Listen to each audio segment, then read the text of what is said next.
Selamat datang di sesi penelusuran mendalam kita kali ini. Untuk Anda yang selalu haus akan ilmu baru dan ingin memahami bagaimana dunia di sekitar kita ini bekerja, Anda berada di tempat yang sangat tepat. Ya, benar banget. Dan hari ini kita punya topik yang sangat relevan untuk semua orang yang punya ponsel. Betul. Hari ini kita berhadapan dengan tumpukan sumber yang sekilas mungkin kelihatannya kayak dokumen birokrasi kampus yang kaku, tapi percaya deh, ini menyimpan cerita yang luar biasa. Kita akan membedah beberapa bab dari buku akademis karya Ahmed dan kawan-kawan dari tahun 2017.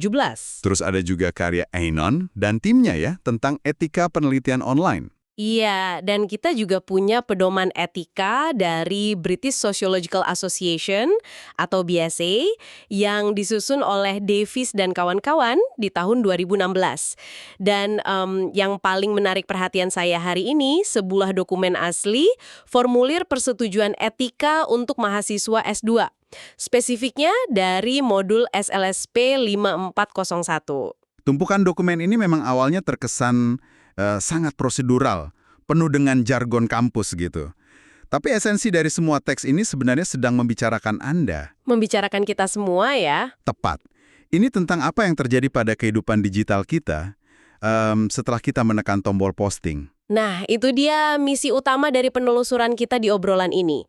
Kita ingin membongkar realitas tersembunyi di balik data media sosial yang Anda, sebagai pendengar, hasilkan setiap hari. Karena kan pengguna sering nggak sadar akan hal ini. Betul. Coba Anda pikirkan ketika Anda memposting sesuatu di ruang yang dianggap publik, kayak Twitter gitu, apakah itu berarti peneliti atau bahkan perusahaan raksasa berhak menjadikannya bahan eksperimen?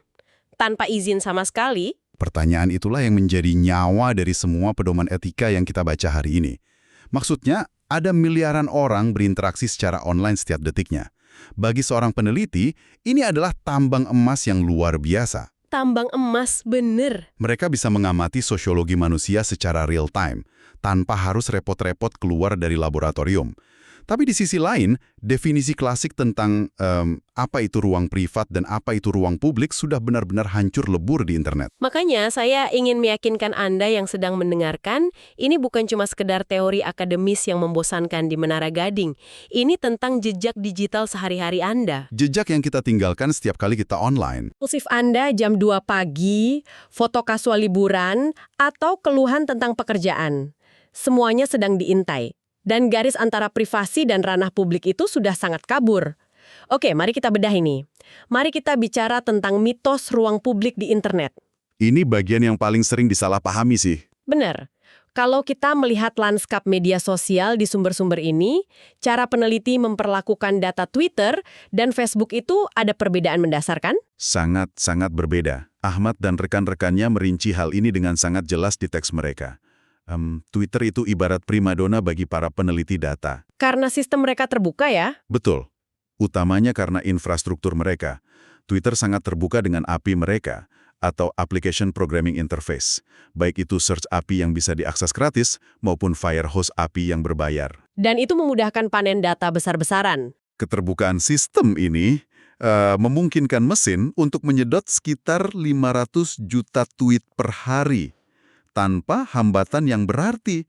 Belum lagi fakta bahwa secara bawaan, profil di Twitter itu disetel untuk publik. Sementara Facebook? Nah, di sisi lain, ekosistem Facebook itu dibangun lebih tertutup, kayak benteng. Peneliti independen sangat kesulitan menarik data mentah dari sana, karena data tersebut biasanya dikunci ketat dan hanya diagregasi untuk kepentingan bisnis dan pemasaran internal Facebook sendiri. Jadi dari kacamata peneliti, Twitter adalah alun-alun kota tanpa pagar, tempat semua orang bebas merekam apa saja. Tapi masalahnya, apakah pengguna merasa seperti itu? Itu dia akar masalahnya. Kadang-kadang kita mencuitkan keluh kesah, karena secara psikologis kita merasa hanya teman-teman satu lingkaran kita yang sedang membaca kan? Anda baru saja menyentuh konsep intinya. Ada semacam ketidaksesuaian atau mismatch antara ekspektasi pengguna dan tindakan peneliti. Anon dan rekan-rekannya di dalam teks meminjam konsep dramaturgi dari Erving Goffman. Ah, iya, panggung depan dan panggung belakang. Tepat. Goffman membagi perilaku manusia ke dalam panggung depan, yaitu profil yang dikurasi dengan hati-hati, dan panggung belakang, ruang privat tempat kita bersantai. Coba bayangkan profil LinkedIn Anda, itu adalah panggung depan. Semuanya dikurasi, profesional, dan Anda sadar betul dunia sedang melihat. Tapi akun Twitter kasual Anda, atau grup Facebook hobi Anda, itu adalah panggung belakang. Ruang tempat Anda berbicara tanpa filter, tanpa memikirkan audiens yang luas. Konflik terjadi ketika foto kasual atau keluhan yang diunggah di panggung belakang ini tiba-tiba ditarik ke panggung depan oleh algoritma atau peneliti. Itu transisi konteks yang mengerikan sih buat pengguna. Dan kalau kita menyoroti perspektif hukumnya, para pengumpul data ini sering berlindung di balik Terms of Service atau TOS. Yang mana pengguna seringkali hanya mengklik setuju tanpa membacanya. Betul sekali. Ada temuan menarik dari Zimmer dan Provers di tumpukan catatan kita. Mereka menyebutkan bahwa hanya 18% pengguna internet yang benar-benar membaca dokumen TOS tersebut. 18%. Angka yang sangat kecil. Jadi secara hukum, entah itu lewat aturan Twitter atau lisensi seperti Creative Commons, data itu terbuka. Pengguna mungkin sudah menyerahkan hak mereka. Yang sangat menarik di sini adalah etika melampaui hukum. Dokumen pedoman etika ini menuntut peneliti untuk berpikir lebih jauh. Hanya karena Anda bisa mengambil datanya secara legal, bukan berarti Anda harus melakukannya. Karena ada faktor sensitivitas konteks tadi ya. Betul. Ketika sebuah tweet kasual diambil dari habitat aslinya dan dibedah di bawah mikroskop penelitian akademis berskala besar, pengguna akan merasa privasinya diinvasi meskipun secara teknis teks tersebut berstatus publik. Disinilah ini menjadi sangat menarik. Terutama ketika niat baik berubah menjadi bencana. Kita punya kisah-kisah nyata dari sumber kita, di mana penelitian sosial media memicu kontroversi besar. Salah satu contoh yang paling mencolok adalah aplikasi Samaritan's Radar. Ya, aplikasi Samaritan's Radar ini. Ini adalah studi kasus kegagalan etis yang luar biasa. Jadi, aplikasi ini dibuat dengan tujuan yang terdengar sangat mulia. Algoritmanya memantau feed Twitter untuk mencari kata kunci tertentu. Kata kunci seperti bunuh diri atau kill myself dalam bahasa Inggris. Idenya adalah memberi peringatan kepada teman-teman dari pengguna tersebut agar mereka bisa segera ditolong. Niatnya baik kan? Sangat mulia. Tapi ini gagal total dan aplikasinya ditangguhkan hanya dalam waktu 9 hari setelah diluncurkan. 9 hari. Kenapa bisa secepat itu, Tumbang? Karena mereka gagal memahami konsep yang disebut privacy in public atau privasi di ruang publik. Pengguna merasa ruang aman mereka dilanggar. Meskipun mereka mempostingnya di ruang publik. Tepat. Pengguna, terutama yang sedang rapuh, seringkali menggunakan platform tersebut untuk mengutarakan rasa sakit mereka, justru karena mereka merasa memiliki jarak tertentu. Ketika ada aplikasi yang secara otomatis memantau obrolan tersebut dan membocorkannya, pengguna merasa sangat terancam. Ini menunjukkan bahwa pengguna memiliki ekspektasi privasi yang tinggi meskipun mereka berbicara di ruang publik. Konsep privacy in public ini sangat relevan. Bayangkan Anda sedang duduk di kedai kopi yang ramai, menceritakan masalah keluarga ke sahabat Anda. Anda di ruang publik, orang bisa curi dengar. Tapi Anda pasti marah besar kalau orang di meja sebelah merekam curhatan Anda lalu mengirimkannya ke keluarga Anda demi membantu. Konteksnya dirampas. Analogi yang sangat pas. Dan pelanggaran konteks ini tidak hanya dilakukan oleh aplikasi independen. Ingat eksperimen emosi Facebook di tahun 2012? Oh, eksperimen manipulasi emosi itu.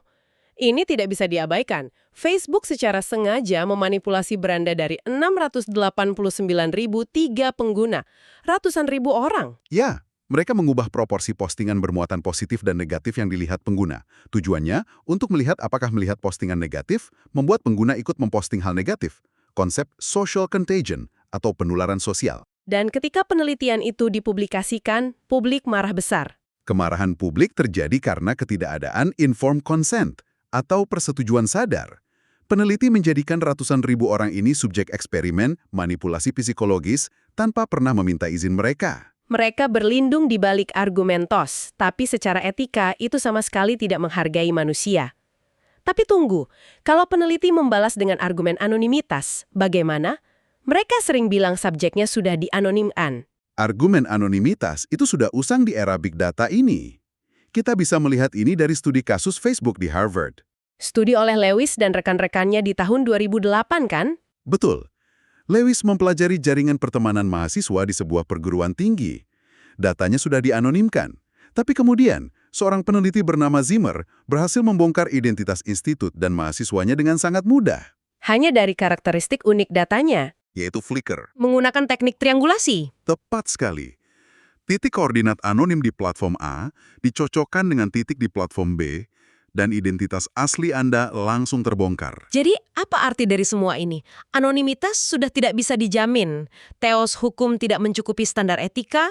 Bagaimana peneliti harus bertindak sekarang? Solusi yang diajukan oleh pedoman BSA dan juga AOIR, atau Association of Internet Researchers, adalah meninggalkan aturan template yang kaku. Mereka mengedepankan apa yang disebut sebagai etika situasional atau situational ethics. Etika situasional.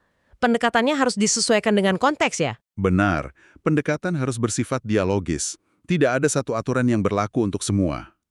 Ahmed memberikan contoh yang bagus. Meneliti kelompok teroris ekstremis online tentu butuh protokol yang sangat berbeda dengan meneliti kampanye kosmetik. Ah, kampanye Dove Speak Beautiful itu ya? Ya, jika Anda meneliti kelompok teroris, resiko kebocoran identitasnya adalah nyawa. Jadi Anda butuh perlindungan anonimitas yang ekstrim. Tapi jika Anda meneliti tagar promosi kosmetik Dove Speak Beautiful, di mana pengguna secara sadar berpartisipasi dalam kampanye publik, tingkat kerentanannya sama sekali berbeda. Inilah mengapa etika harus situasional ya? Dan teori tentang etika situasional ini membawa kita pada dokumen formulir persetujuan etika untuk mahasiswa S2 tadi. Modul SLSP 5401. Ini membawa kita ke realitas praktis. Dokumen ini dari tahun 2026. Mahasiswa harus melewati proses yang sangat ketat sebelum turun ke lapangan. Institusi sepertinya sangat berhati-hati agar mahasiswanya tidak mengulangi kesalahan studi kasus sebelumnya. Formulir itu sangat detail. Mereka harus mengecek apakah partisipan adalah kelompok rentan. Seperti anak-anak di bawah 16 tahun atau penyandang difabel. Betul. Dan mereka juga harus menilai bahaya psikologis. Ada pertanyaan spesifik terkait pandemi COVID-19. Apakah proyek penelitian akan menimbulkan penderitaan tambahan terkait pandemi? Institusi mewajibkan empati masuk ke dalam penelitian ilmiah. Formulir itu juga menanyakan tentang keamanan bepergian ke luar negeri sesuai saran dari FCO. Manajemen risiko yang sangat komprehensif. Dan ada satu aturan keras yang sangat menarik di formulir itu terkait manajemen data. Ya, aturan keras untuk menghancurkan data setelah mahasiswa lulus dan gelarnya dikonfirmasi. Menghancurkan data. Ini kebalikan dari tradisi lama di mana peneliti menimbun data. Aturan ini ada justru untuk merespon ancaman triangulasi yang kita bahas tadi. Dengan mewajibkan penghancuran data, institusi memastikan bahwa data sekunder tersebut tidak akan jatuh ke tangan pihak ketiga di masa depan, yang mungkin menggunakan algoritma baru untuk membongkar identitas partisipan. Sangat protektif. Nah, sekarang pertanyaannya untuk Anda yang sedang mendengarkan. Apa hubungannya dengan Anda? Anda mungkin bukan mahasiswa S2 yang sedang menulis disertasi. Tapi relevansinya sangat langsung. Anda mungkin pernah menjadi bagian dari kumpulan big data ini tanpa disadari. Saat Anda menggunakan tagar tertentu, membagikan lokasi GPS atau geotagging, atau saat sekedar berkumpul di komunitas online virtual, Anda adalah bahan bakunya. Jika kita menghubungkan ini dengan gambaran yang lebih besar, di era big data ini, data Anda tidak hanya bernilai bagi akademisi. Data Anda memiliki nilai komersial yang masif. Bernilai sangat tinggi untuk perusahaan komersial. Dan praktek-praktek manipulasi berskala besar, jika tidak dikendalikan oleh etika seperti yang dipelajari para peneliti akademis ini, bisa menjadi sangat berbahaya. Praktek tersebut bisa bergeser menjadi upaya sistematis untuk mengontrol perilaku atau opini publik. Mengontrol preferensi belanja kita hingga kecenderungan ideologis kita ya. Ini adalah ajakan evaluasi diri untuk kita semua. Kita harus mulai memikirkan jejak digital kita bukan sebagai sekedar teks yang diketik lalu dilupakan. Melainkan sebagai aset. Dalam kita hari ini, internet seringkali memberikan ilusi bahwa kita sendirian di kamar saat mengetik. Padahal, kita sedang berteriak di tengah alun-alun kota. Persis, alun-alun kota yang dipenuhi perekam tak kasat mata. Etika penelitian bukan hanya sekedar mencentang kotak di atas kertas formulir. Ini tentang menghargai martabat manusia di balik layar kaca. Ini memunculkan pertanyaan penting sebagai pemikiran penutup. Para penulis pedoman etika di atas mulai bertanya-tanya, Apakah informasi digital seseorang sebenarnya adalah kepanjangan dari diri atau extension of the self? Kepanjangan dari diri kita sendiri. Ya. Jika jejak data kita, kebiasaan mengetik kita, dan curhatan online kita adalah bentuk perpanjangan dari kesadaran dan tubuh kita, coba renungkan ini.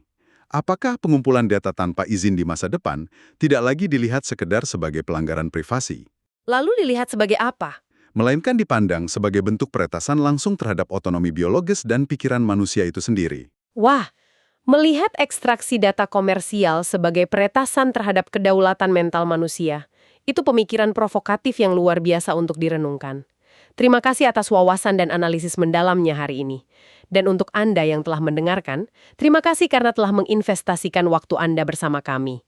Kami mendorong Anda untuk terus mengevaluasi ruang digital Anda dan tetap memiliki rasa ingin tahu yang tinggi. Sampai jumpa di penelusuran mendalam kita berikutnya.